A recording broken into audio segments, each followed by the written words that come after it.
नमस्कार दोस्तों। परिवर्तन क्लासेज मगहर के यूट्यूब चैनल पे आपका फिर से एक बार स्वागत है।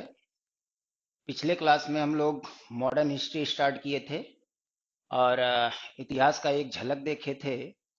भारतीय इतिहास में प्राचीन इतिहास, मध्यकालीन इतिहास और उसके बाद आधुनिक भारत का इतिहास कैसे एक दूसरे से जुड़ता है और मध्यकालीन इतिहास को जोड़ते हुए मॉडर्न हिस्ट्री स्टार्ट होती है। तो मॉडर्न हिस्ट्री में हम लोगों ने शुरू किया था कि भारत आने के लिए समुद्री मार्ग की खोज किस तरह से होती है, क्योंकि स्थल मार्ग बंद हो चुका था। तुर्की साम्राज्य ने स्थल मार्ग को अवरुद्ध कर दिया था और उस मार्ग से भारत के साथ व्यापार करना संभव नहीं रह गया था। तो आरंभ होता है समुद्री मार्ग की खोज और उसमें पुर्तगाल और स्पेन का रोल महत्वपूर्ण था।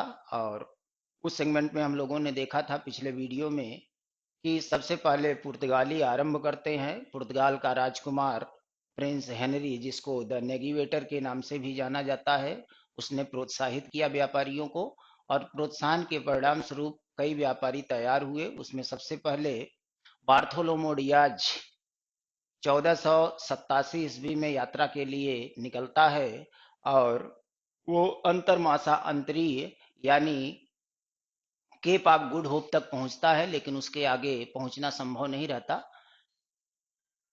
उसके बाद वास्को डिगामा 1498 ईस्वी में चलता है और वो केप ऑफ गुड होप के दक्षिणी सिरे से होता हुआ भारत के कालीकट बंदरगाह तक पहुंचता है और इस तरह से एक समुद्री मार्ग की खोज होती है। और इतिहासकारों का मानना है कि यह घटना इतिहास के सबसे महत्वपूर्ण घटनाओं में से एक है।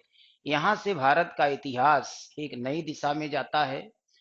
यूरोपियंस का संपर्क समुद्री मार्ग से भारत के साथ होता है और उसके बाद यहीं से शुरू हो जाता है आधुनिक भारत का इतिहास। यूरोपीय संस्कृति, यूरोपीय सभ्यता, यूरोपीय धर्म का आगमन भारत में होता है और भारत एक नई सभ्यता से परिचित होता है। शुरुआत में ये कंपनियां व्यापार के उद्देश्य से आती हैं, लेकिन आगे चल कर के भारत में राजनीतिक हस्तक्षेप करते हैं, जिसके परिणाम स्वरूप भारत एक उपनिवेश बन जाता है और एक लंबे समय तक अंग्रेजों के द्वारा भारत का शोषण किया जाता है। एक लंबी लड़ाई चलती है और जिसके बाद भारत आजाद होता है। तो पिछले क्लास में हम लोगों ने केवल इतना देखा था कि समुद्री मार्ग की खोज कैसे हुई थी।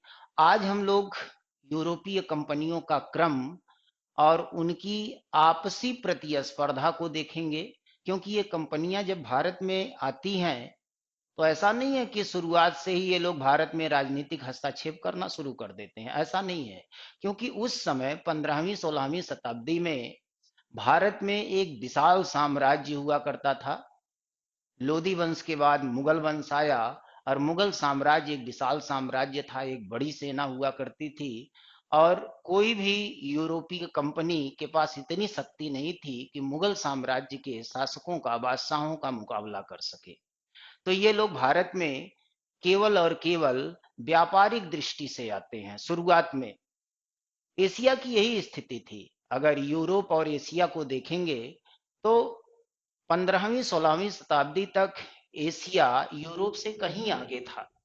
डेवलपमेंट के मामले में, अर्थव्यवस्था के मामले में एशिया यूरोप से बहुत आगे था। लेकिन कुछ ऐसी घटनाएं घटित हुई कि धीरे धीरे यूरोप आगे बढ़ने लगा और एशिया पिछड़ता चला गया।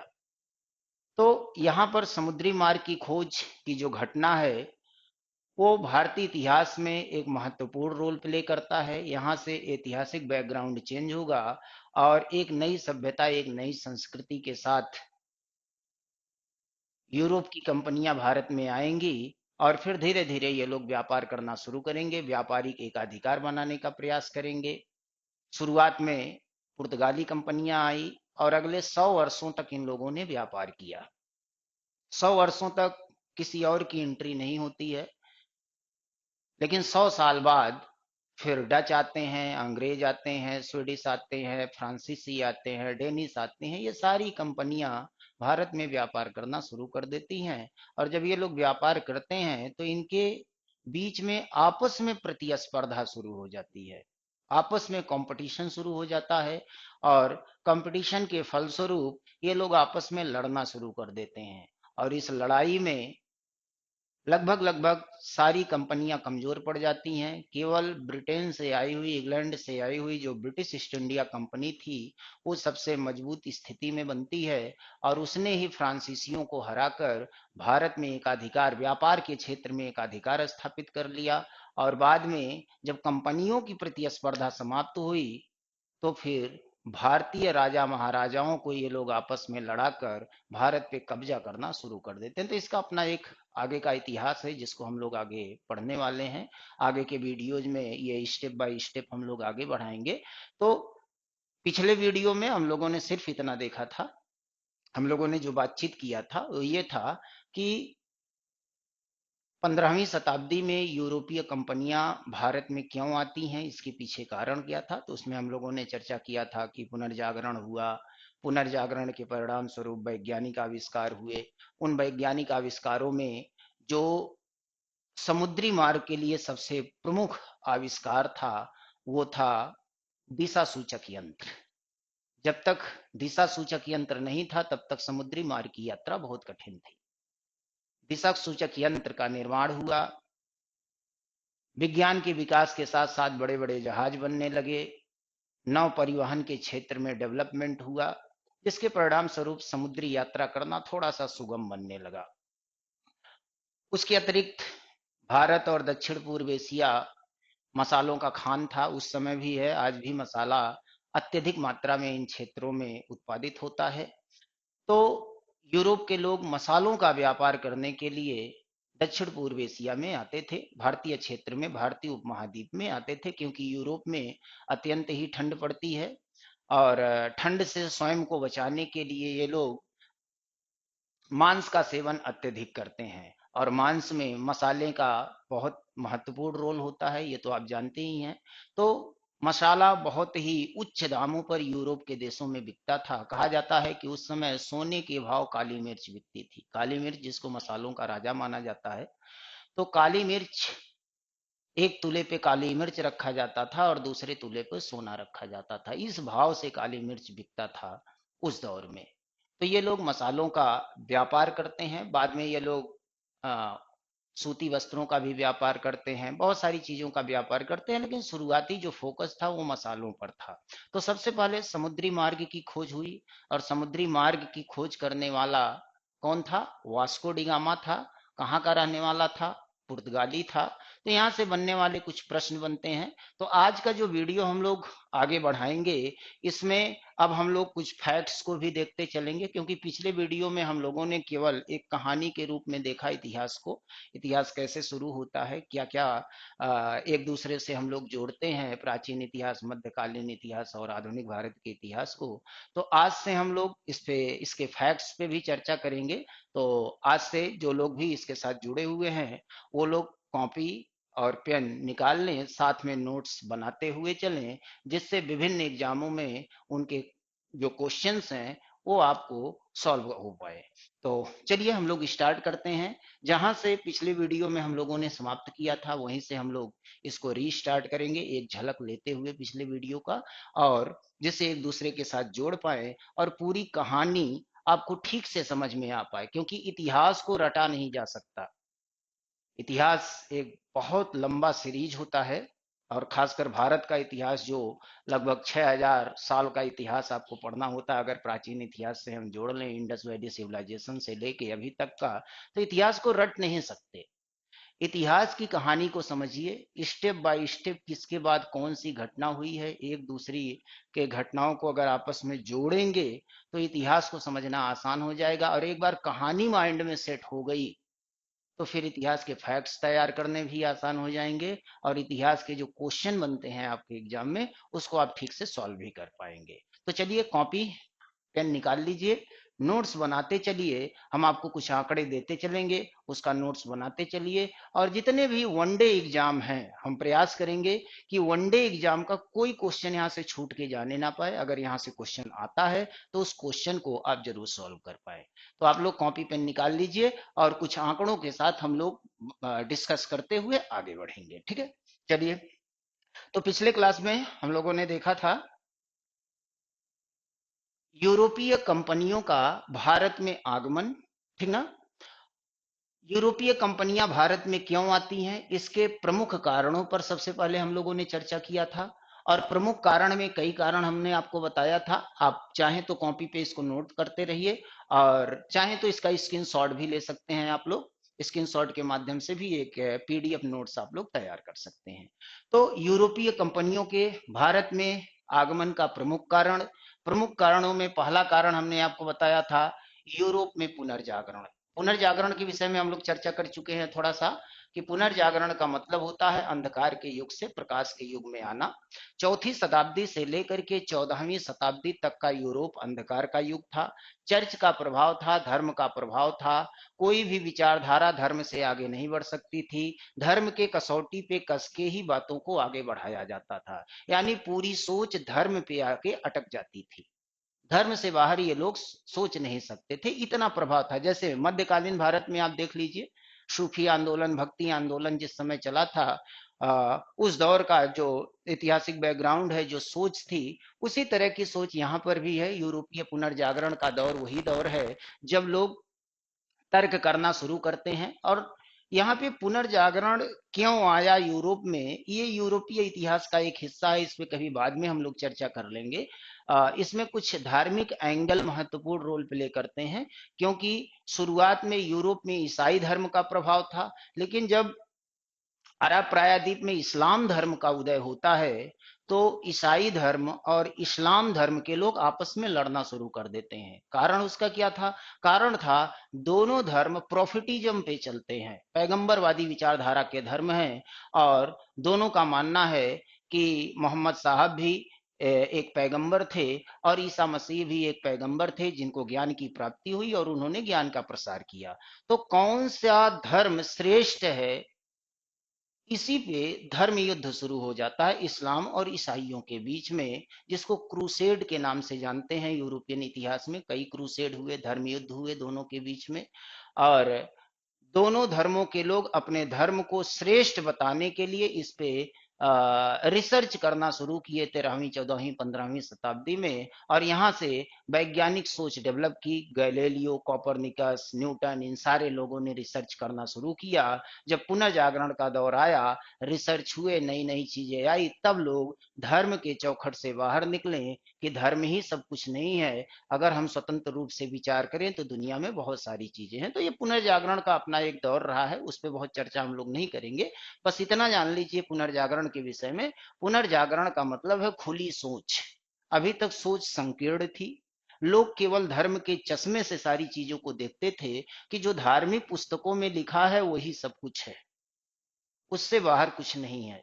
लेकिन यहां से जब वैज्ञानिक सोच डेवलप होना शुरू हुआ, तब लोगों को लगा नहीं, धार्मिक चीजें अपनी जगह पे हैं, लेकिन वैज्ञानिक तरीके से इसको प्रूफ किया जाए तो फिर ज्यादा बेहतर तरीके से चीजों को समझा जा सकता है, देखा जा सकता है। तो यहाँ से शुरू होता है पुनर्जागरण, नई सोच, नई जागृति आती है। पुनर्जागरण जब आया तो वैज्ञानिक शोध हुए, वैज्ञानिक आविष्कार हुए। और वैज्ञानिक आविष्कार में समुद्री मार्ग के लिए सबसे महत्वपूर्ण क्या था? कुतुब नुमा। कुतुब नुमा का मतलब होता है दिशा सूचक यंत्र, ठीक ना। तो कुतुब नुमा का निर्माण किया गया, दिशा सूचक यंत्र बना। और ये दिशा सूचक यंत्र सबसे महत्वपूर्ण रोल प्ले कहां करेगा? जब समुद्री मार्ग में लोग चलेंगे, समुद्र में होंगे। स्थल मार्ग पे तो पता चल जाता है कि कौन सी दिशा किस तरफ है, लेकिन समुद्र में जब लोग होते हैं, चारों तरफ से केवल पानी ही पानी दिखाई दे, तो पता ही नहीं चलता दिशा कौन सी है। तो जब तक ये दिशा सूचक यंत्र नहीं था, तब तक समुद्र में यात्रा करना आसान नहीं था। लोग जाते तो थे, लेकिन मारे जाते थे। वापस आना बहुत संभव नहीं होता था। बहुत सारे यात्री, बहुत सारे व्यापारी रास्ते में ही मारे जाते थे, उनकी नौकाएं, उनके नाव डूब जाते थे। फिलहाल तो यहाँ पे कुतुब नुमा यानी दिशा सूचक यंत्र का निर्माण हुआ, ये कारण बना।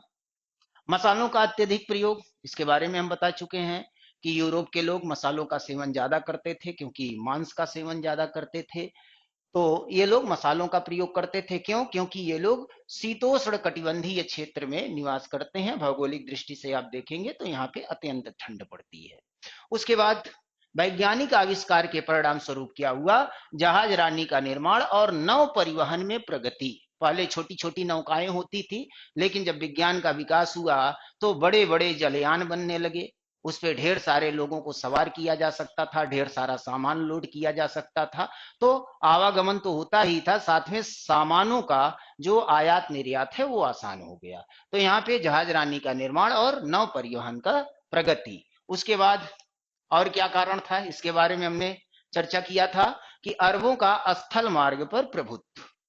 अरबों का आक्रमण हुआ। यहां देखिए 1453 ईस्वी में उस्मानिया सल्तनत का कुस्तुनतुनिया यानी कॉन्स्टेंटिनोपल, आज का इस्तांबुल, आप लोग जानते होंगे तुर्की में पड़ता है, वही हुआ करता था कुस्तुनतुनिया। तो कुस्तुनतुनिया पर 1453 ईस्वी में उस्मानिया सल्तनत का अधिकार हो गया। ऑटोमन साम्राज्य का आधिपत्य स्थापित हो गया। और इस तरह से जब तुर्क साम्राज्य स्थल मार्ग पे स्थापित हो गया तो स्थल मार्ग अवरुद्ध हो जाता है। तो ये तमाम कारण थे जिसके वजह से यूरोपीय कंपनियों को भारत आने के लिए अब समुद्री मार्ग की आवश्यकता थी। और समुद्री मार्ग की खोज कहां से आरंभ हुआ, इस पे भी कल हम लोगों ने चर्चा किया था। तो इसको आप लोग नोट डाउन कर लीजिए या इसका स्क्रीनशॉट ले लीजिए, फिर हम लोग आगे बढ़ते हैं।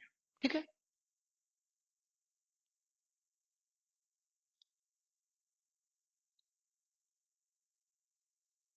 हाँ, अब यहां आ जाइए। समुद्री मार्ग की खोज, जब स्थल मार्ग बंद हो गया, बंद होने का मतलब यहाँ तुर्कों का आधिपत्य स्थापित हो गया।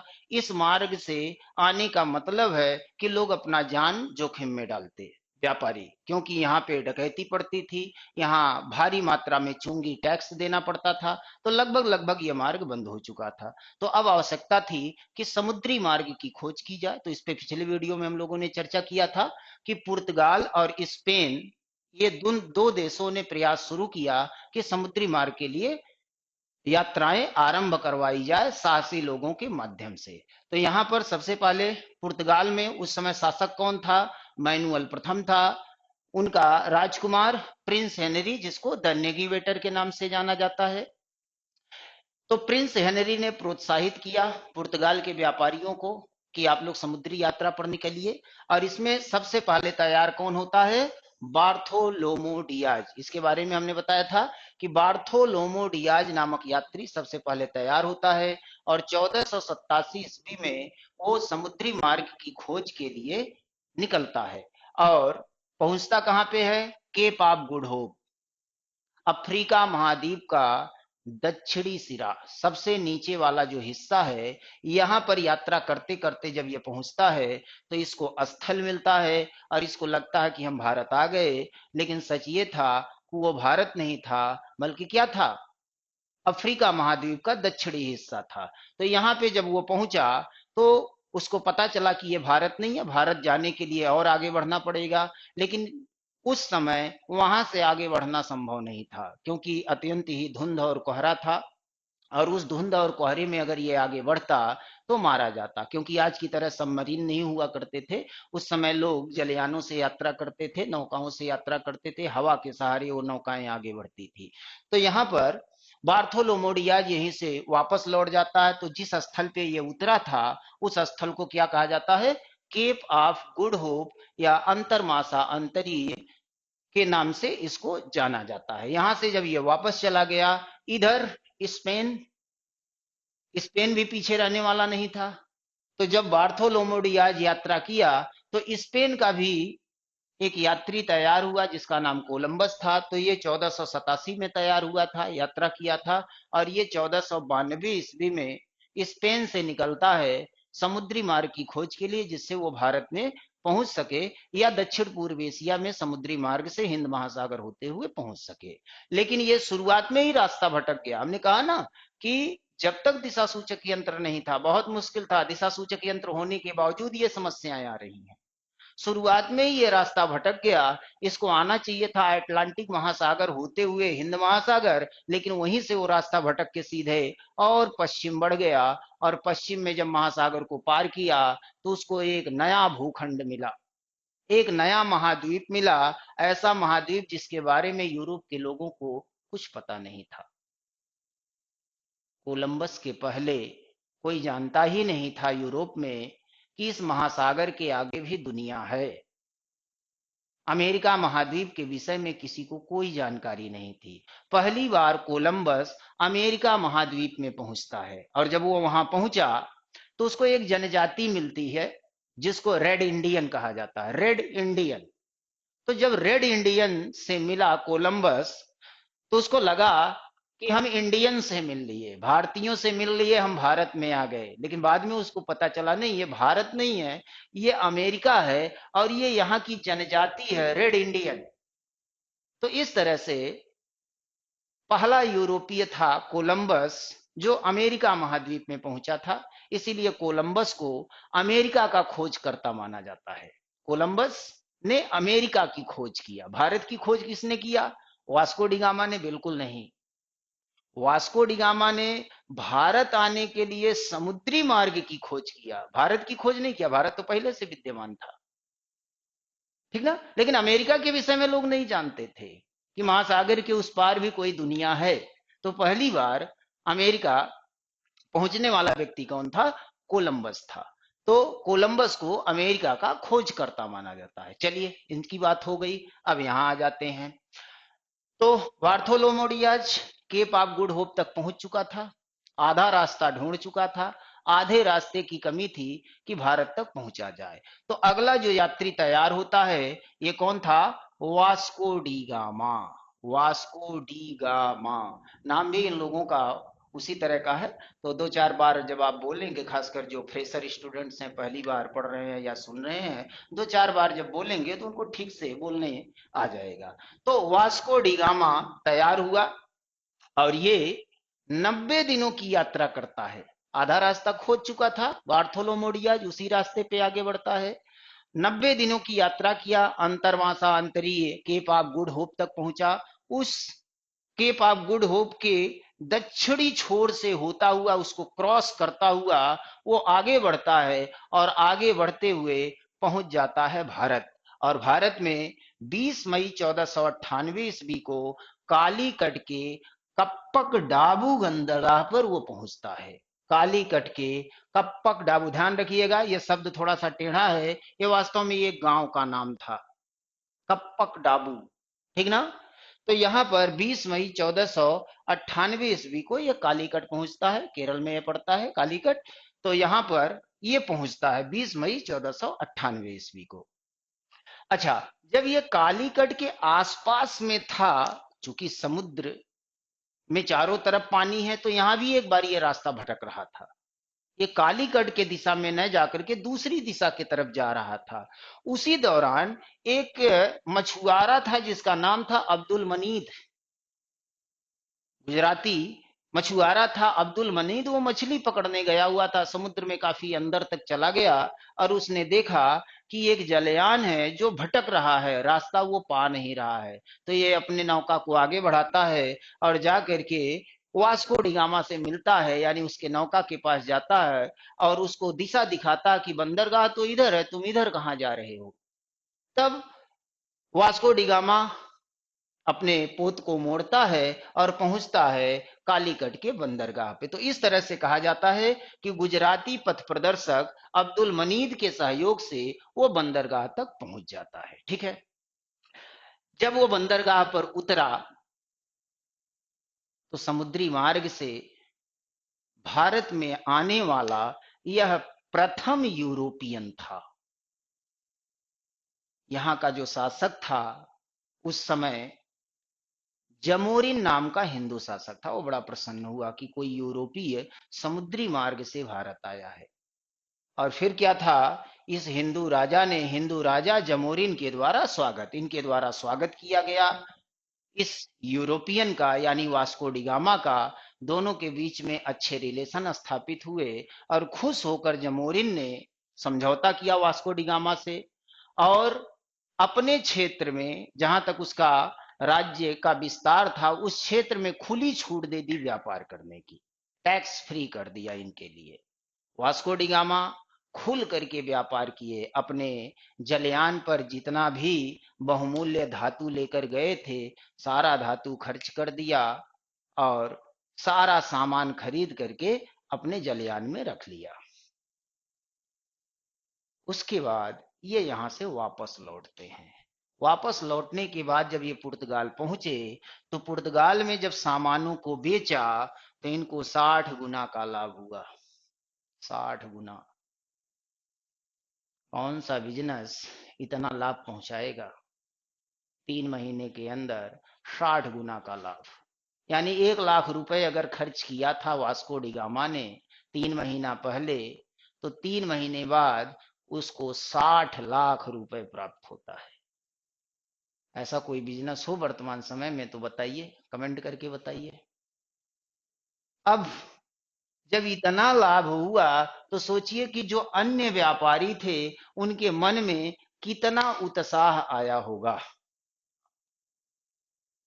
पुर्तगाल के अन्य व्यापारी भी तैयार हो गए कि हम लोग भी अब भारत के साथ, दक्षिण पूर्व एशिया के साथ व्यापार करेंगे। ये लाभ का सौदा है, अगर एक बार व्यापार कर लिया जाए तो जीवन भर व्यापार करने से छुटकारा मिल जाएगा। इतना पैसा कमा लेंगे कि जीवन भर का खर्चा निकल जाएगा। और व्यापारी तैयार होने लगे। लेकिन वास्को डी गामा ने बताया कि आसान नहीं है भारत के साथ व्यापार करना। वास्को डी गामा जब भारत आया था 1498, आप मध्यकालीन इतिहास में जाएंगे तो आपको मिलेगा लोदी वंश। ठीक ना? क्या मिलेगा? लोदी वंश।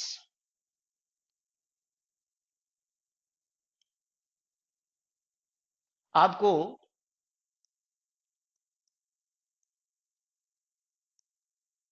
लोदी वंश मिलेगा। और ये 1451 से लेके 1526 ईस्वी, ये टाइम पीरियड है लोदी वंश का। बहलोल लोदी ने लोदी वंश की स्थापना की थी। बहलोल लोदी के बाद सिकंदर लोदी, और सिकंदर लोदी के बाद इब्राहिम लोदी। इब्राहिम लोदी को ही हराकर बाबर ने मुगल वंश की नींव डाली थी 1526 ईस्वी में। यानी जिस समय वास्को डिगामा भारत आया था उस समय दिल्ली का सुल्तान कौन था? उस समय दिल्ली का सुल्तान सिकंदर लोदी था।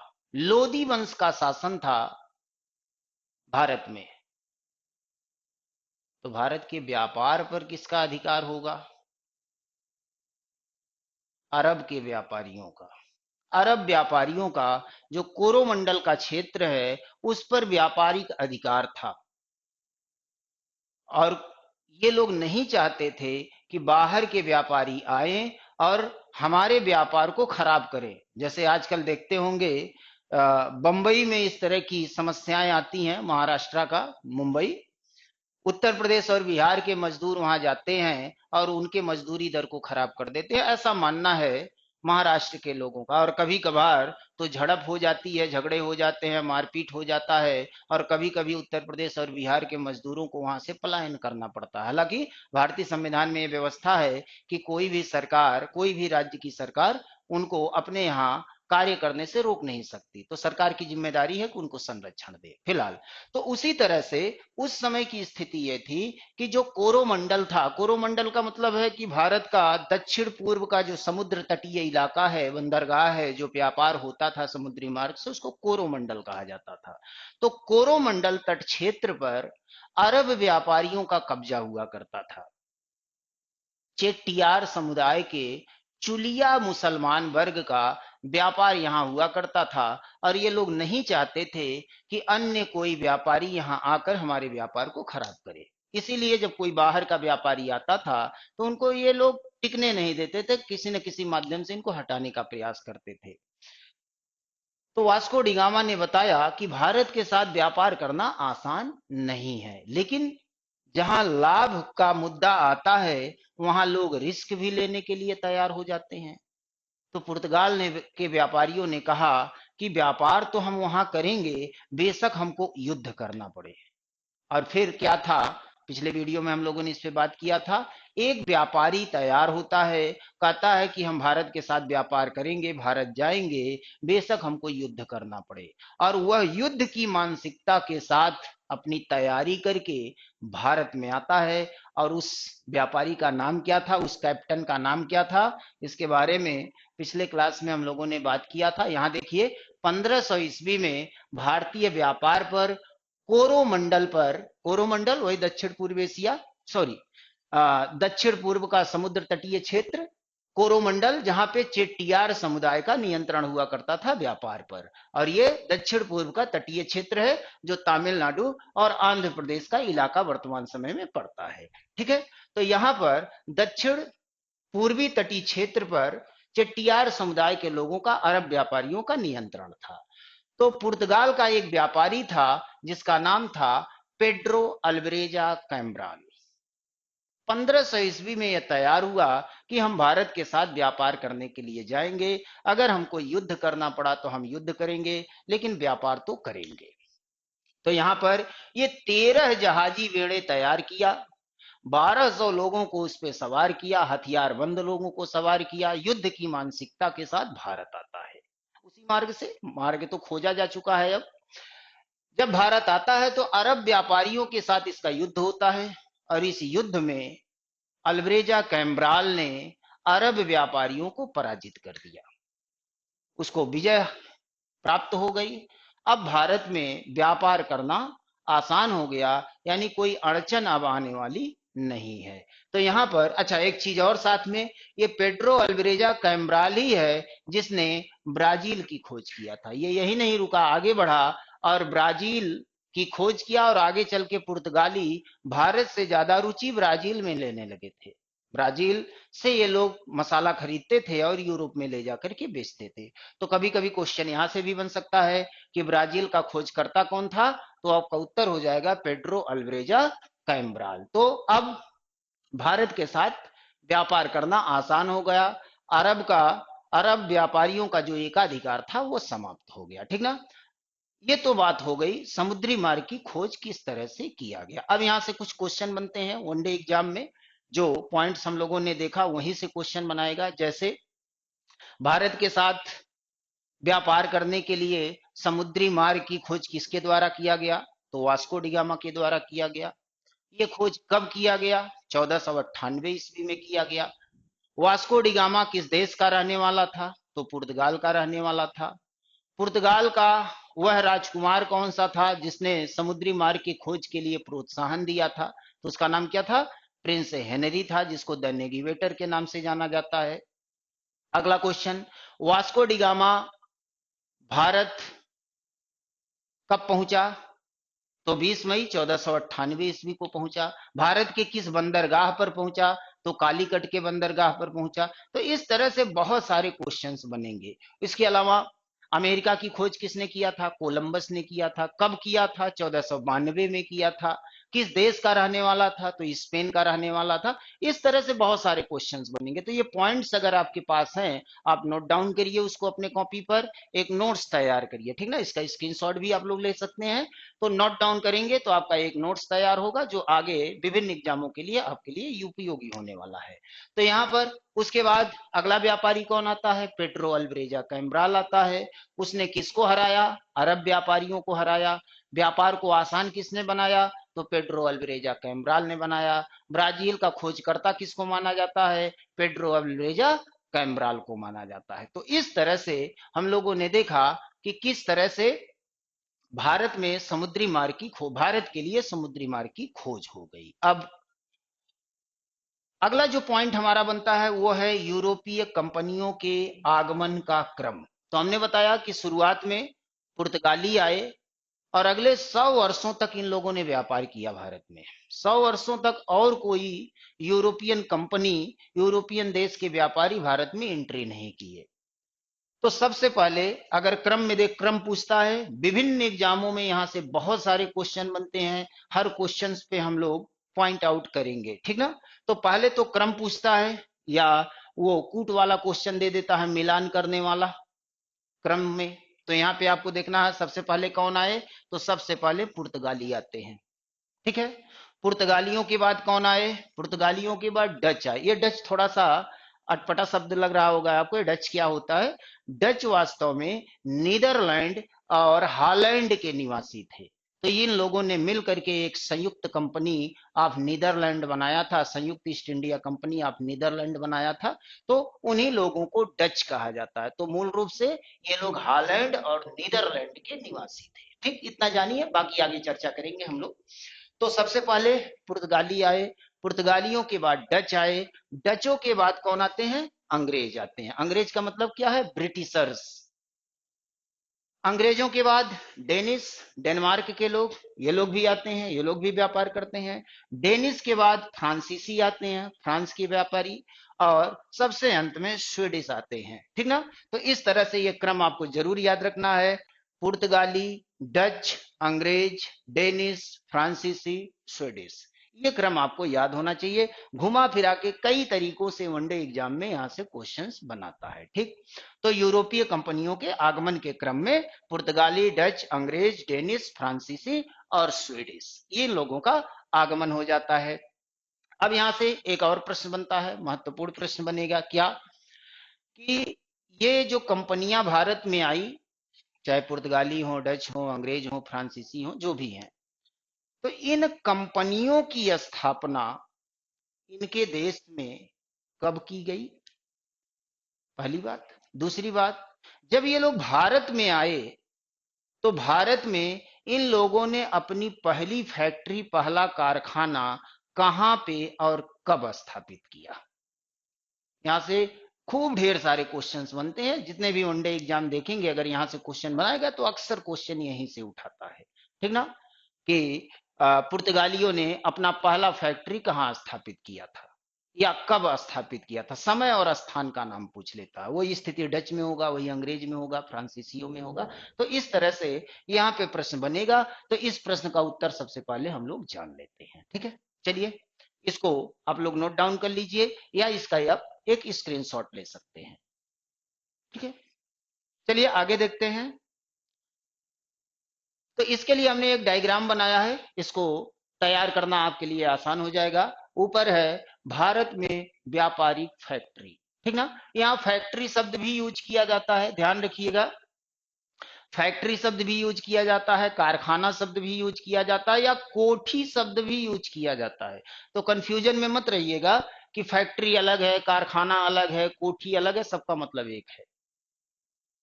यहाँ फैक्ट्री का मतलब केवल एक तरह का गोडाउन, गोदाम हुआ करता था। भारत में ये लोग व्यापार करते थे तो सामान लेके तो घूमेंगे नहीं इधर उधर।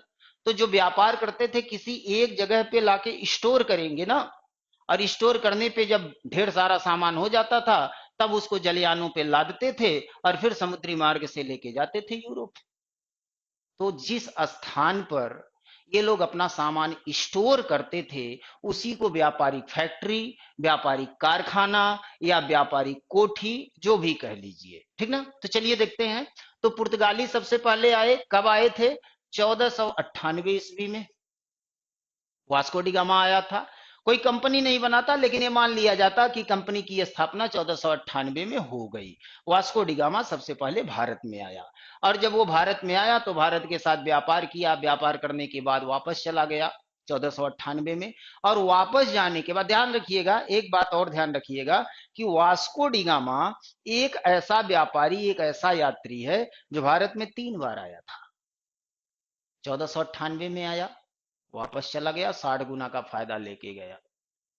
1500 ईस्वी में पेड्रो अल्वारेजा कैम्ब्राल आया, और 1502 ईस्वी में वास्को डी गामा फिर आया था दोबारा, फिर व्यापार किया, फिर वापस चला गया। और आगे चल के हम लोग देखेंगे, आगे जब पुर्तगालियों को डिटेल्स में पढ़ेंगे तो देखेंगे कि 1524 ईस्वी में वास्को डी गामा फिर आया भारत, और आने के बाद फिर वापस नहीं गया। भारत में ही उसकी मृत्यु हो गई और गोवा में उसको दफनाया गया। गोवा में, गोवा ही उसकी आगे चल करके पुर्तगालियों की राजधानी बनेगी। शुरुआत में कोचीन था, बाद में गोवा हो जाता है। तो गोवा में उसका कब्र बनाया गया और वहीं पे उसको दफना दिया गया। हालांकि बाद में फिर उसके कब्र को खोदा गया और खोद करके उसको ले जाया गया पुर्तगाल। तो वास्को डी गामा जो समुद्री मार्ग का खोज करता था भारत के लिए, वो 3 बार भारत में आया था फिलहाल। तो यहाँ पर पुर्तगाली 1498 ईस्वी में कंपनी की स्थापना, और भारत में इन लोगों ने पहली फैक्ट्री 1503 ईस्वी में स्थापित किया। कब स्थापित किया? 1503 ईस्वी में स्थापित किया। और कहां पे स्थापित किया? कोचीन में। कोचीन कहां पड़ता है? केरला में।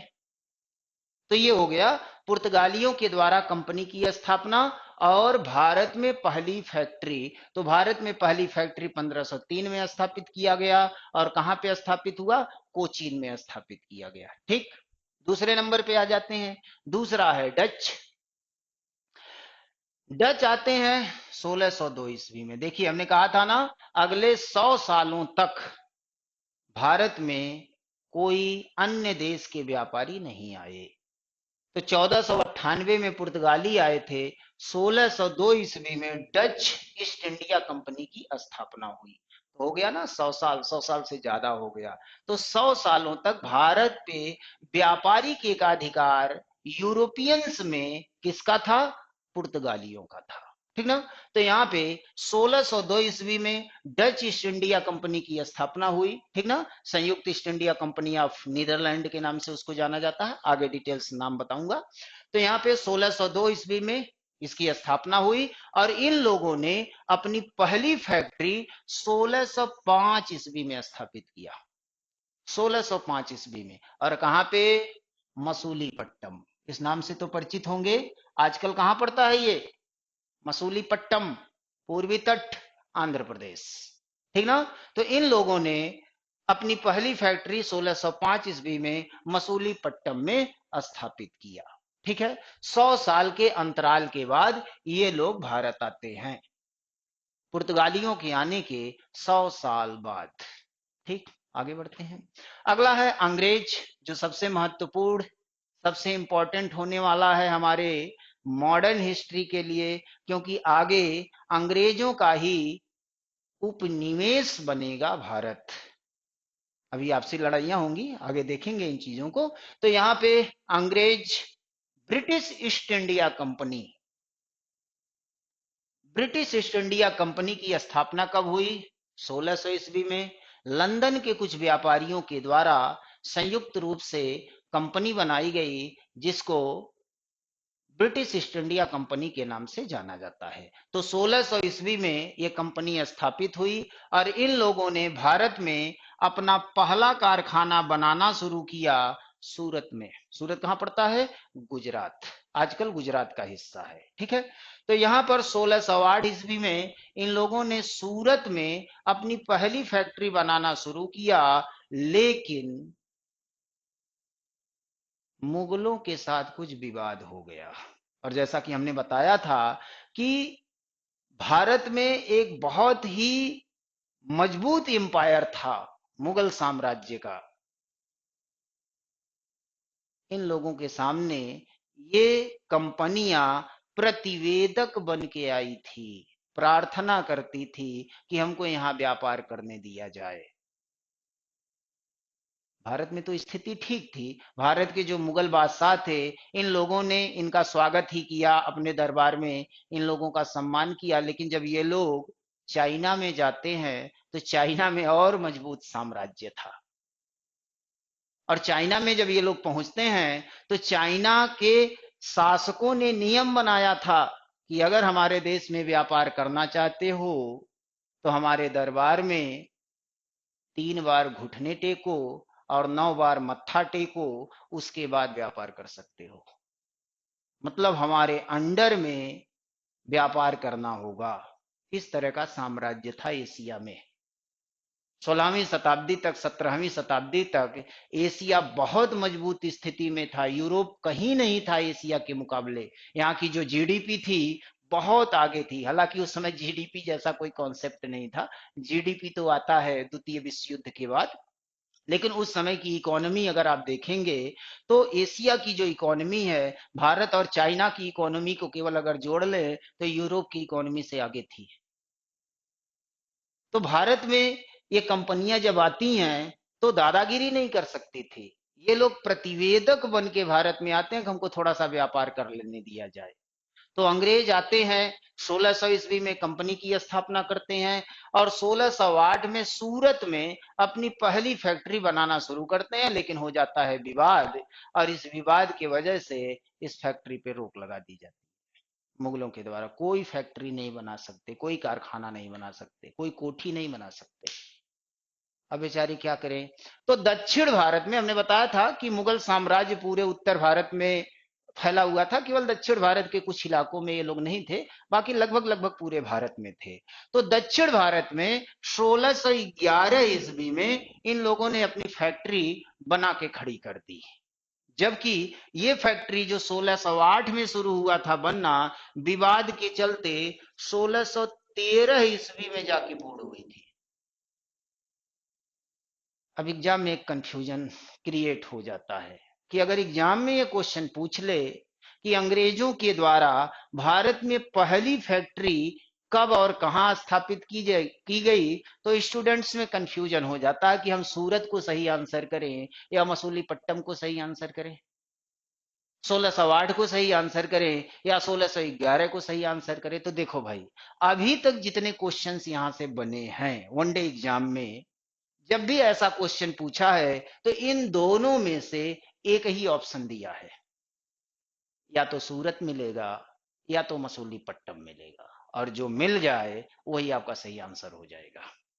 ठीक है, या तो 1608 मिलेगा या तो 1611 मिलेगा, और जो मिल जाए वही हमारा सही आंसर है, क्योंकि बनना तो शुरू हुआ था 1608 में ही, लेकिन विवाद के चलते यह निर्माण कार्य पूरा हुआ 1613 में, जबकि मसूलीपट्टम में 1611 में बनना शुरू हुआ और पूर्ण भी हो गया। दोनों चीजें एक साथ हो गई।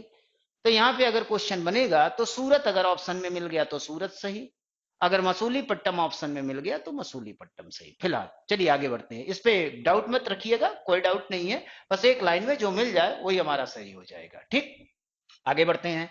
फ्रांसीसी, फ्रांसीसी बहुत लेट में आते हैं, अंग्रेजों से भी 50-60 साल बाद आते हैं, लेकिन बहुत जल्द ही इन लोगों ने अपनी पकड़ बहुत मजबूत बना ली भारत में। यही कारण है कि जितनी मुश्किल अंग्रेजों को फ्रांसीसियों से हुई, उतनी मुश्किल ना तो पुर्तगालियों से हुई थी, ना डचों से हुई, किसी से नहीं हुआ।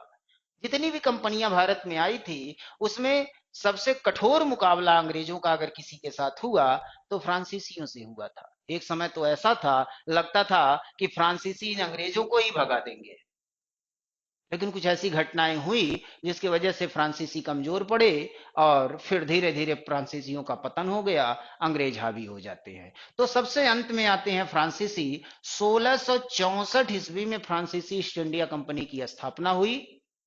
लुई 14वां का नाम सुने होंगे, बहुत पॉपुलर नाम है विश्व इतिहास में। जैसे नेपोलियन बोनापार्ट है उसी तरह से लुई 14वां, नेपोलियन बोनापार्ट भी फ्रांस का ही शासक था और उसको दुनिया का सबसे बड़ा सेनापति माना जाता है। और भारतीय इतिहास में समुद्रगुप्त की तुलना किसके साथ की जाती है?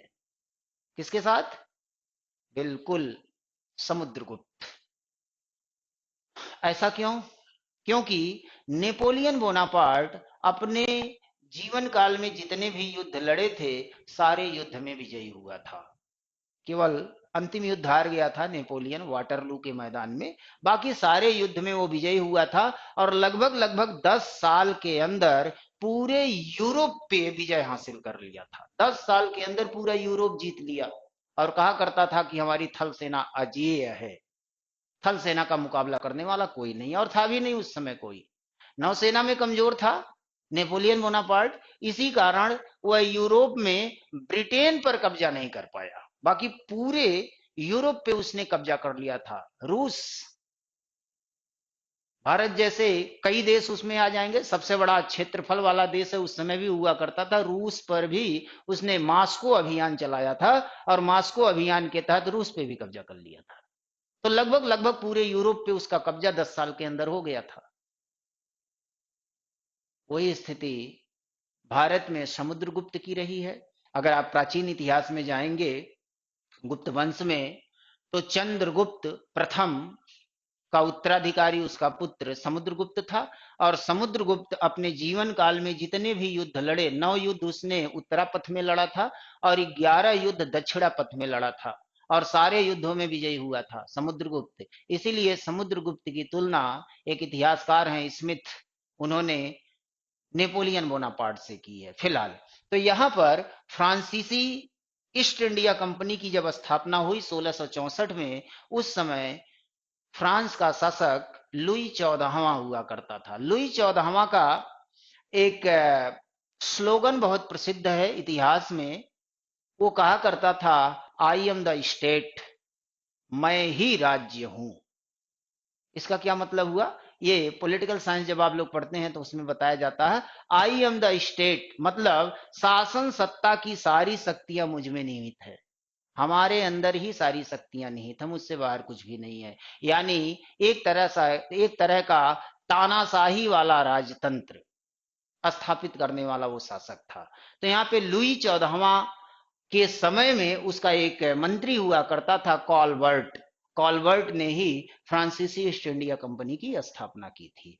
तो 1664 ईस्वी में फ्रांसीसी ईस्ट इंडिया कंपनी की स्थापना हुई, और इसने भारत में अपनी पहली फैक्ट्री कब स्थापित किया और कहां स्थापित किया? 1668 ईस्वी में, यानी 4 साल बाद। 67 में फ्रांसिस कैरो के नेतृत्व में एक फ्रांसीसी दल भारत आता है, और भारत में अनुमति लेने के बाद सूरत में इन लोगों ने अपनी पहली फैक्ट्री स्थापित कर दिया। तो इस तरह से ये 4 देशों की कंपनियों को आपको विशुद्ध रूप से याद रखना है। अक्सर यहां से क्वेश्चन बनते हैं, इसलिए हमने एक छोटा सा डायग्राम इसका बना दिया कि आप लोगों के लिए आसानी हो जाए। तो पुर्तगाली, डच, अंग्रेज और फ्रांसीसी, ये 4 को आपको जरूर याद रखना है। पुर्तगाली 1498 में भारत में आए, पहली फैक्ट्री 1503 ईस्वी में कोचीन में स्थापित किया। डच 1602 ईस्वी में इन लोगों ने कंपनी की स्थापना किया। 1605 में मसूलीपट्टम, आज का आंध्र प्रदेश, मसूलीपट्टम में इन लोगों ने अपनी पहली फैक्ट्री स्थापित किया। उसके बाद अंग्रेज आते हैं, 1600 ईस्वी में कंपनी बनी, और 1608 ईस्वी में इन लोगों ने फैक्ट्री बनाना शुरू किया। 1613 में यह पूर्ण हुआ। 1611 ईस्वी में ही इन लोगों ने दक्षिण भारत में मसूलीपट्टम में अपनी पहली फैक्ट्री बना लिया था। ठीक है। और लास्ट में फ्रांसीसी सबसे अंत में आते हैं। 1664 ईस्वी में ये लोग फ्रांसीसी ईस्ट इंडिया कंपनी कॉलबर्ट के नेतृत्व में बनाते हैं, जो कि लुई 14वां का मंत्री हुआ करता था। और 1668 ईस्वी में सूरत में इन लोगों ने अपना पहला कारखाना स्थापित कर लिया। ठीक, तो ये पॉइंट्स आपको याद रखना है। वनडे एग्जाम में सबसे ज्यादा क्वेश्चन यहीं से बनता है। या तो स्थान का नाम पूछ लेगा, कौन सी कंपनी ने कहां पे फैक्ट्री स्थापित किया था, किस वर्ष स्थापित किया था, तो ये पॉइंट्स आपको याद रखना है। चलिए अब हम लोग आगे बढ़ेंगे। अब 1 बाय 1 हम लोगों को देखना है। जैसे यहाँ पे हम लोगों ने देखा था, यहाँ पे इनका क्रम पुर्तगाली, डच, अंग्रेज, डेनिश, फ्रांसीसी, स्वीडिश, ये क्रम इनका बनता है। सबसे पहले पुर्तगाली आते हैं 1498 में, उसके बाद डच आते हैं 1602 में, अंग्रेजी ईस्ट इंडिया कंपनी 1600 ईस्वी में। इस तरह से क्रम आगे बढ़ता है। तो सबसे पहले पुर्तगाली आए, और पुर्तगालियों के आने के 100 साल बाद डच आते हैं। यानी भारत में 100 सालों तक अकेले पुर्तगालियों ने व्यापार किया था। तो ऐसा क्या हो गया कि पुर्तगाली कमजोर पड़ गए? ऐसा क्या हो गया कि भारत पर अंतिम रूप से अधिकार अंग्रेजों का हो गया, जो 100 साल पहले से ही भारत में व्यापार कर रहे हैं, यहाँ अपना व्यापारिक एकाधिकार कायम किए है, बहुत सारे क्षेत्रों पे इन लोगों ने कब्जा कर लिया। उसके बावजूद ये लोग कमजोर पड़े और अंततः अंग्रेज विजयी हुए। भारत अंग्रेजों का उपनिवेश बना। बनना किसका चाहिए था? पुर्तगालियों का बनना चाहिए था, 100 साल पहले आए थे। लेकिन बना किसका? अंग्रेजों का। तो क्या कमजोरियां रही पुर्तगालियों की, इनके पतन का क्या कारण रहा, ये तमाम चीजें आगे हम लोग समझने वाले हैं। तो यहाँ पे 1 बाय 1 करके हम लोग देखेंगे। पहले पुर्तगालियों का भारत में आगमन और उसके बाद इनका विस्तार कैसे हुआ, इनके पतन का क्या कारण रहा, और भारत में पुर्तगालियों के आने से भारतीयों को क्या लाभ हुआ, ये चीजें देखेंगे। फिर डचों का वही कंडीशन है, फिर अंग्रेजों को देखेंगे। ऐसे वन बाय वन करते हुए हम लोग आगे बढ़ेंगे। तो सबसे पहले हम लोग को क्या समझना है, सबसे पहले हम लोग पुर्तगाली कंपनी का भारत में आगमन और उनके द्वारा विस्तार, व्यापारिक विस्तार, फिर क्षेत्रीय विस्तार, इसको हम लोग समझते हैं, ठीक ना। तो आगे हम लोग देखेंगे पुर्तगाली, यहां से हम लोग शुरुआत करते हैं।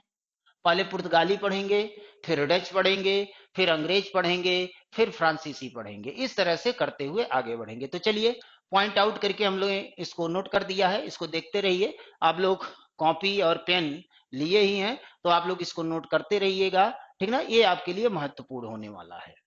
तो पुर्तगालियों का आगमन 1498 ईस्वी में वास्को डी गामा आया, समुद्री मार्ग की खोज किया, 90 दिनों की यात्रा किया, भारत के कालीकट बंदरगाह पे ये पहुंचता है, ठीक ना। तो ये 1498 ईस्वी की घटना है। उसके बाद 1500 ईस्वी में क्या हुआ, 1500 ईस्वी में पेड्रो अल्ब्रेजा कैम्ब्राल आया और भारत में अरब व्यापारियों को हरा दिया। इससे भारत में व्यापारिक रास्ता साफ हो गया, कोई भी व्यापार कर सकता था। तो 1500 ईस्वी में पेड्रो अल्ब्रेजा कैम्ब्राल का आगमन हुआ। उसके बाद 1502 ईस्वी में वास्को डिगामा फिर दोबारा आया, भारत में व्यापार किया, वापस चला गया, जैसा कि अभी हमने बताया।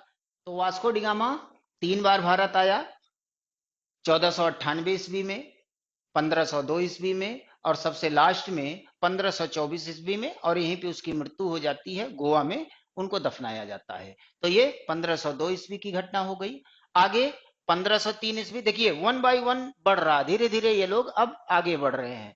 1503 ईस्वी में कोचीन में प्रथम फैक्ट्री की स्थापना। वही क्वेश्चन फिर दोबारा रिपीट हुआ कि पुर्तगालियों के द्वारा भारत में पहली फैक्ट्री कब और कहां स्थापित किया गया। तो पहली फैक्ट्री 1503 ईस्वी में स्थापित किया गया था। कहां स्थापित किया गया, कोचीन में स्थापित किया गया, ठीक। अब आगे बढ़ते हैं, अब आ जाते हैं 1505 ईस्वी पर। 1505 ईस्वी में पहली बार भारत में पुर्तगाली कंपनी के लिए वायसराय की नियुक्ति होती है। तो ये महत्वपूर्ण क्वेश्चन यहां से बनता है कि पुर्तगालियों के द्वारा भारत में प्रथम वायसराय किसको नियुक्त किया गया था। तो आपका आंसर क्या होगा, यहां देखिए, फ्रांसिस्को डी अल्मेडा। नाम थोड़ा टेढ़ा है, फिर से रिपीट कर रहा हूं, फ्रांसिस्को डी अल्मेडा। ये 1505 ईस्वी में भारत में पुर्तगालियों के तरफ से वायसराय बना के भेजा गया और ये 1509 ईस्वी तक भारत में रहा, ठीक। तो इनका नाम क्या है, फ्रांसिस्को डी अल्मेडा। और इनके संबंध में 2 पॉइंट्स हमारे लिए महत्वपूर्ण है। इसको प्रथम पुर्तगाली वायसराय कहा जाता है, पहला पुर्तगाली वायसराय बन के ये भारत आया और इसने भारत में ब्लू वाटर पॉलिसी या कार्टेज व्यवस्था लागू किया। ब्लू वाटर पॉलिसी या कार्टेज व्यवस्था। तो ब्लू वाटर पॉलिसी क्या था, इसने हिंद महासागर में एकाधिकार को स्थापित करने के लिए अपने नौसेना को स्ट्रांग किया और हिंद महासागर में एक जाल सा बिछा दिया कि कोई भी बाहर का व्यापारी भारतीय क्षेत्र में एंट्री ना करने पाए। तो जो भी भारतीय क्षेत्र में एंट्री करता था, जो भी कंपनी या जो भी जलयान भारतीय क्षेत्र में एंट्री करना चाहते थे, उनको टैक्स देना पड़ता था। इसी व्यवस्था को कार्टेज व्यवस्था कहा जाता है। ब्लू वाटर पॉलिसी किसके द्वारा लागू किया गया था, तो प्रथम पुर्तगाली वायसराय फ्रांसिस्को डी अल्मेडा के द्वारा लागू किया गया था। तो इसी को ब्लू वाटर पॉलिसी या कार्टेज व्यवस्था के नाम से जाना जाता है। इसको आपको याद रखना है। आगे बढ़ते हैं, ये 1505 से लेकर के 1509 ईस्वी तक वायसराय थे। 1509 में अगला वायसराय बनता है, दूसरा वायसराय बन के आया और उसका नाम था Alfonso de Albuquerque. Alfonso de Albuquerque ये 1509 ईस्वी में पुर्तगाली वायसराय बनकर के भारत में आया और 1515 ईस्वी तक रहा। और इस दौरान उसने कुछ ऐसे महत्वपूर्ण कार्य किए कि इसको भारत में पुर्तगाली साम्राज्य का वास्तविक संस्थापक माना जाता है। पहला वायसराय तो फ्रांसिस्को डी अल्मेडा था, लेकिन वास्तविक संस्थापक किसे माना जाता है? तो वास्तविक संस्थापक अल्फांसो डी अल्बुकर्क को माना जाता है। इसने कुछ ऐसे कार्य किए जिसके वजह से भारत में पुर्तगाली साम्राज्य का तेजी से विस्तार हुआ। उसने पुर्तगाली साम्राज्य को भारत में स्थापित किया, इसीलिए इसको पुर्तगाली साम्राज्य का वास्तविक संस्थापक माना जाता है। ये क्वेश्चन बहुत से एग्जामों में बहुत बार पूछा हुआ है कि पुर्तगाली साम्राज्य का भारत में वास्तविक संस्थापक किसे माना जाता है। तो ये पहला वायसराय आंसर नहीं होगा, बल्कि दूसरा वायसराय आंसर हो जाएगा, अल्फांसो डी अल्बुकर्क। ठीक ना? तो इसको पुर्तगाली साम्राज्य का वास्तविक संस्थापक माना जाता है। क्या किया था इसने ऐसा, यहां देखिए। 1509 ईस्वी में यह वायसराय बन के आया और 1510 ईस्वी में इसने गोवा पर अपना अधिकार कर लिया। गोवा जो आगे चल के पुर्तगालियों की राजधानी बनती है। शुरुआत में पुर्तगालियों की राजधानी यानी केंद्र क्या था? तो कोचीन था, लेकिन बाद में गोवा हस्तांतरित हो जाता है। और आप जानते हैं कि भारत आजाद कब हुआ? 15 अगस्त 1947 को। लेकिन हमको जो आजादी मिली 15 अगस्त 1947 को, जो राजनीतिक आजादी मिली, वो आजादी हमको केवल अंग्रेजों से मिली थी। अंग्रेजों के अधिकार क्षेत्र में जो भूभाग था उस पे भारतीयों का शासन स्टार्ट हो गया। लेकिन 1947 में जो आजादी मिली थी वो केवल अंग्रेजों से मिली थी, लेकिन कुछ इलाके ऐसे थे जो अभी भी पुर्तगालियों के कब्जे में थे और कुछ इलाके ऐसे थे जो फ्रांसीसियों के कब्जे में थे। गोवा, दमन, दीव, दादर, नगर हवेली, ये क्षेत्र पुर्तगालियों के कब्जे में था। यनम, माहे, कराईकल, चंद्रनगर, ये सब फ्रांसीसियों के कब्जे में था। और यहाँ पे हमको आजादी 1960-61 तक जा करके मिली है। कहीं पे जनमत संग्रह कराया गया, कहीं युद्ध किया गया, कहीं समझौता हुआ। इसके माध्यम से इन क्षेत्रों को जोड़ करके अखंड भारत बनाया गया है। तो 15 अगस्त 1947 को जो देश आजाद हुआ, उसके बाद कुछ क्षेत्र बचे हुए थे जिन पे बाद में कब्जा किया गया और भारत के साथ जोड़ा गया था। तो यहाँ पर 1509 ईस्वी में अल्फांसो डी अल्बुकर्क को वायसराय बनाया गया और इसे पुर्तगाली साम्राज्य का वास्तविक संस्थापक माना जाता है। क्यों? इसने कुछ महत्वपूर्ण कार्य किए, जैसे 1510 ईस्वी में इसने गोवा पर अधिकार कर लिया।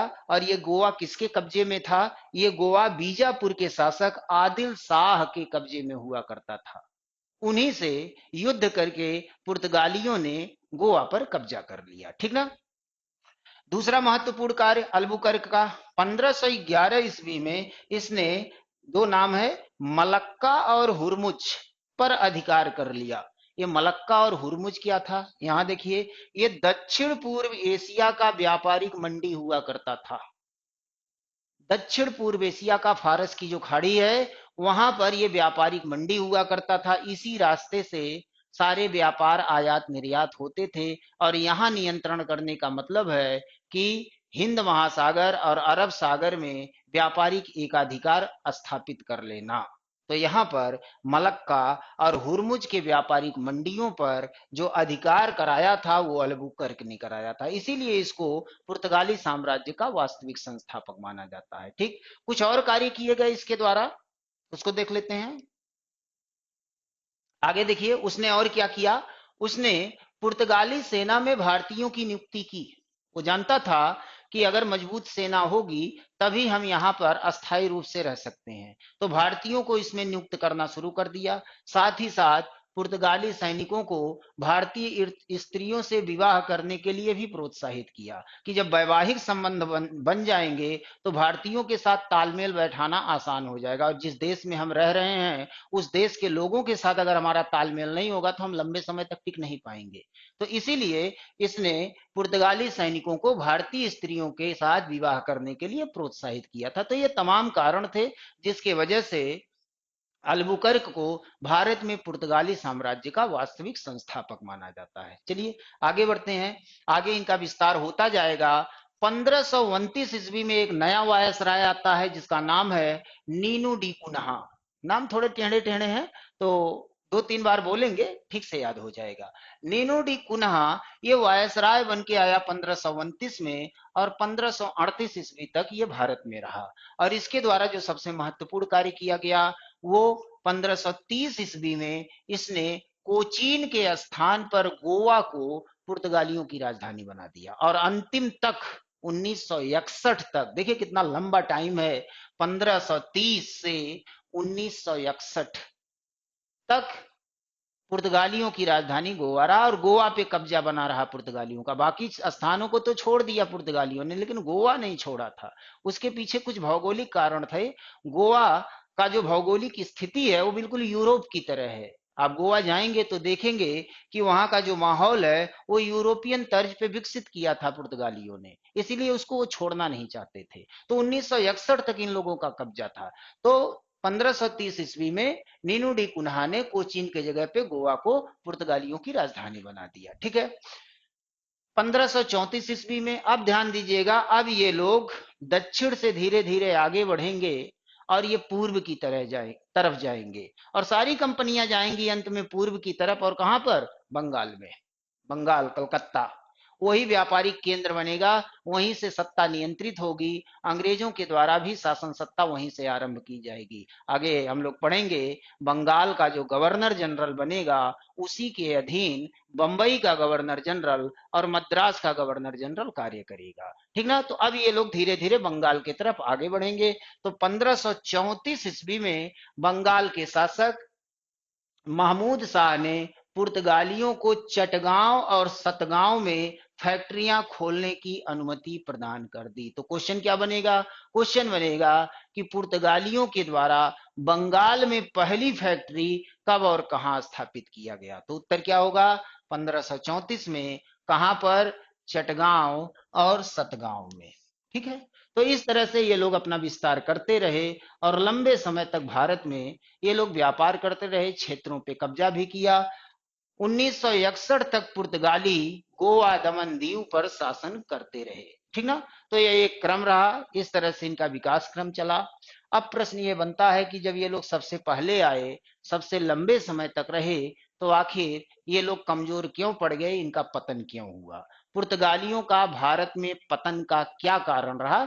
इसमें कुछ पॉइंट्स बनते हैं, उसको थोड़ा सा हम लोग समझ लेते हैं। मेन पॉइंट्स यही थे जो एग्जाम में क्वेश्चंस बनाते हैं। ये डेटा आपको याद रखना है, अपने कॉपी पे नोट डाउन कर लीजिए, इससे बाहर वनडे एग्जाम में कोई क्वेश्चन नहीं बनेगा। ठीक ना। तो चलिए देखते हैं इनके पतन का कारण क्या रहा। पुर्तगालियों के पतन का प्रमुख कारण है, तो देखिए इसमें कुछ पॉइंट्स हैं।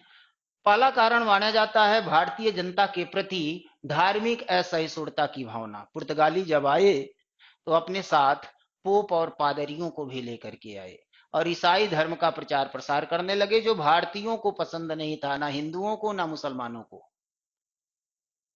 हिंदू और मुसलमानों दोनों में रोष था और ये लोग लगातार पुर्तगालियों का विरोध कर रहे थे, जिसके कारण ये लोग अपना पांव पसार नहीं पाए लंबे समय तक भारत में। पहला कारण माना जाता है भारतीय जनता के प्रति धार्मिक सहिष्णुता की भावना। उसके बाद गुप्त रूप से व्यापार करना, डकैती व लूट की नीति अपनाना। ये लोग सामान्य रूप से तो व्यापार करते ही थे, लूट खसोट भी मचाते थे, डकैती भी डालते थे, भारतीय व्यापारियों को परेशान भी करते थे, जिसकी वजह से भारतीय इनको पसंद नहीं करते थे। उसके अलावा नए उपनिवेश ब्राजील की खोज, इसके बारे में हमने आपको बताया था, पेड्रो अल्ब्रेजा कैम्ब्राल ने ब्राजील की खोज कर लिया था। तो ये लोग भारत से ज्यादा ब्राजील में व्यापार करने में दिलचस्पी लेने लगे। आगे, अपर्याप्त व्यापारिक तकनीकी, जो तकनीकी अंग्रेजों के पास थी वो तकनीकी इन लोगों के पास नहीं था, इसलिए भी ये लोग पिछड़ गए अंग्रेजों की अपेक्षा। अन्य कंपनियों के साथ मुकाबला, प्रतिस्पर्धा, तो 100 साल तक तो कोई नहीं आया, लेकिन उसके बाद डच आए, अंग्रेज आए, डेनिश आए, फ्रांसीसी आए, तमाम कंपनियां जब आ गई तो इनका आपस में कंपटीशन शुरू हो गया, ये कंपटीशन बीट नहीं कर पाए, जिसकी वजह से इनका पतन हो जाता है भारत में। और अंतिम में है पुर्तगाली राजा का अत्यधिक नियंत्रण। तो पुर्तगाली जो ईस्ट इंडिया कंपनी थी, तो पुर्तगाल के शासक के तरफ से ज्यादा छूट प्रदान नहीं की गई थी जितना छूट अंग्रेजों को था।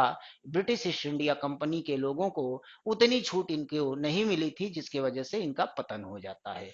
तो पुर्तगालियों के पतन का प्रमुख कारण। एक पॉइंट और इसमें बचता है, उसको भी देख लेते हैं।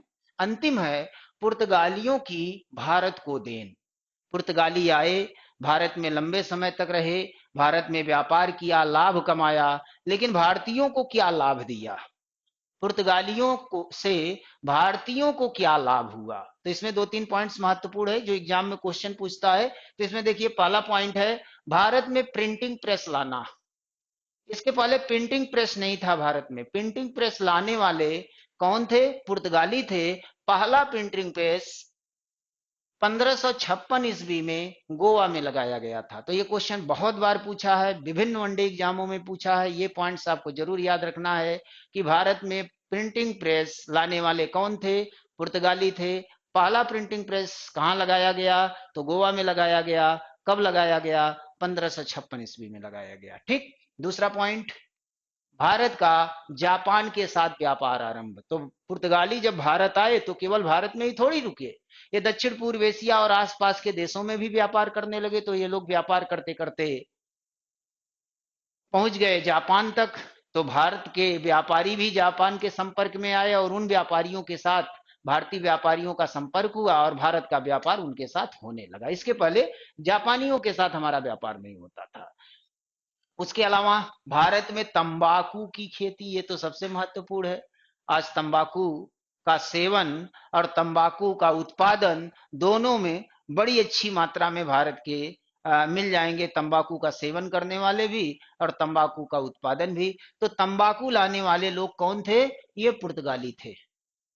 इसके पहले तंबाकू का उत्पादन भारत में नहीं होता था। इसके अलावा विभिन्न प्रकार के फल जैसे पपीता, संतरा, लीची, काजू, बादाम, ये सारी चीजें भी पुर्तगाली लेके आते हैं। ये हमारे यहाँ नहीं था, उसका बीज ये लोग लेके आते हैं, यहाँ उत्पादन करते हैं और देखिए भारी मात्रा में उत्पादन इसका होता है।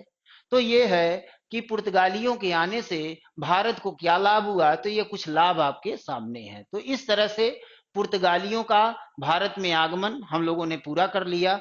आगे नेक्स्ट क्लास में, नेक्स्ट वीडियो में हम लोग डचों को देखेंगे और डचों के साथ अंग्रेजों को देखेंगे। तो डच ईस्ट इंडिया कंपनी और ब्रिटिश ईस्ट इंडिया कंपनी को नेक्स्ट वीडियो में हम लोग कवर करेंगे। तो इस वीडियो को हम लोग यहीं पे समाप्त करते हैं।